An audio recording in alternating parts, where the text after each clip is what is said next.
د خوشحال خان آثار. څېړونکي د خوشحال خان د آثارو شمېر ډېر زیات ښودلی دی، خو هغه آثار چې معلوم دي په لاندې ډول ښودل کېږي. اول: کلیات. د خوشحال خان خټک له آثارو څخه ډېر مشهور اثر یې کلیات دی، چې د دې خپلې وینا له مخې په 1095 هجري قمري کال کې د بیتونو شمېر تر 40,000 اوښتلی دی. د دیوان کې مې بیت بیت سره حساب کړی، تر 40,000 به تېر شي په دا کال. استاد کامل په وینا د دې د کلیات اشعارو شمېر له 40,000 نه تر 45,000 بیتونو ترمنځ رسېږي. د دې په کلیات کې قصیدې، غزلې، رباعي، قطعې، مخمس، مسدس، معشر، ترکیب بند، ترجیع بند، مثنوي، ترکیب بند، زوال قافتین او نور پیدا کولی شو.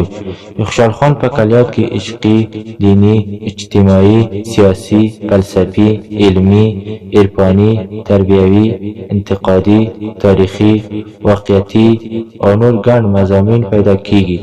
کلیات تر 20 ځلو زیات چاپ شوي دي. وروستی ځل 1499 کال د خوشحال نصري او شعري اثار د سید بهاءالدین هاشمي لخوا په یو کلیات کې چاپ شول. دویم: فراقنامه. په 1095 هجري قمري کال کې د انتیبور په زندان کې له خپل ټاټوبي څخه لرې د قید او بند په حال کې په نظم لیکلې ده.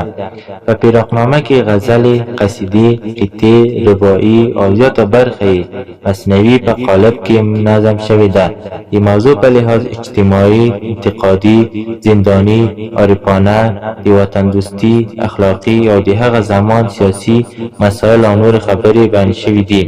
د خوشحال خان د قید او بند د دې دورې ټول شعرونه په دې کتاب کې نشته. په کلیات او نور اثارو کې هم شته.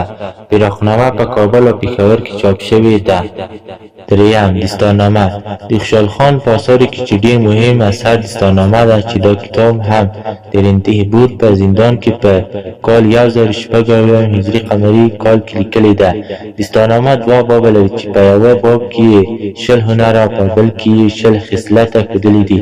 د خوشحال خان خټک په نظر دا هغه هنرونه او خصلتونه دي چې د یو ملي مشر لپاره لازم شرایط ګڼل کېږي.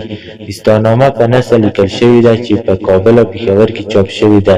پروفیسور محمد نواز خان طاهر د یو بیان مطابق دستارنامه د شرق د کلاسیک اثارو د 3-4 ډېر مشهورو کتابونو په قطار کې د درېدو حق لري.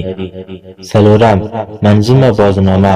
دا کتاب خوشحال خان په 1085 هجري قمري کال په رستم نومي ځای کې نظم کړې ده، چې په دې کتاب کې د بازونو او ځینو نورو ښکاري مرغانو د ساتنې تداوي او پر هغو د ښکار او نور دې ته ورته مسایل یې په دې اثر کې بیان کړي دي. بازنامه د پښتو مثنوي په قالب کې ویلې ده، چې ځینې غزلې هم پکې شته. په کابل او پېښور کې چاپ شوې ده. پنځم: فارسي منثوره بازنامه. خوشحال خان باز او ښکار سره ډېر شوق درلود، له همدې امله یې د پښتو منظومې بازنامې ترڅنګ فارسي بازنامې هم لیکلي دي. دا بازنامې په فارسي نثر ده. یو خطي نسخه په کابل کې پیدا شوه او په کابل کې چاپ ته ورسېدله.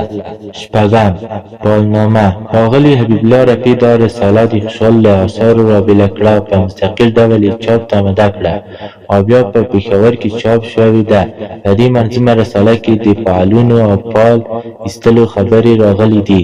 اووم: فضلنامه. په دې کتاب کې ډېر زیات دیني او فقهي مسایل ذکر شوي دي. دا کتاب پېښور کې چاپ شوی دی.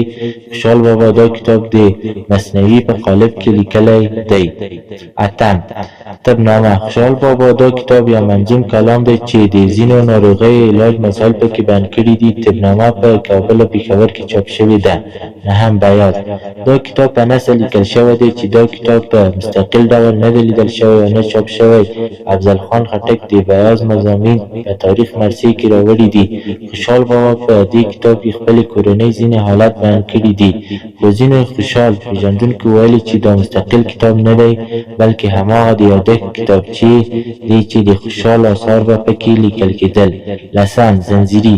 دا کتاب د پښتو لیکدود په هکله لیکل شوی دی، چې ښاغلي حبیب الله رفیع د ځانګړي اثر په توګه راټول په کابل او پېښور کې چاپ شو. 11: سواتنامه. خوشالنامه دا کتاب د خوشال له بهترین اثارو څخه ګڼل کېده. کله چې خوشال خان خټک سوات ته سفر وکړ نو د سفر ټول حالتونه د مثنوي په قالب کې په نظم کې ولیکل. دا هم کابل او پېښور کې چاپ شو. 12 فارسي دیوان د خوشال بابا په خطي او چاپي نسخو کې د دې ځینې فارسي قصیدې، غزلې او نور اشعار هم راغلي دي چې یو کوچنی دیوان ترې جوړېدای شي.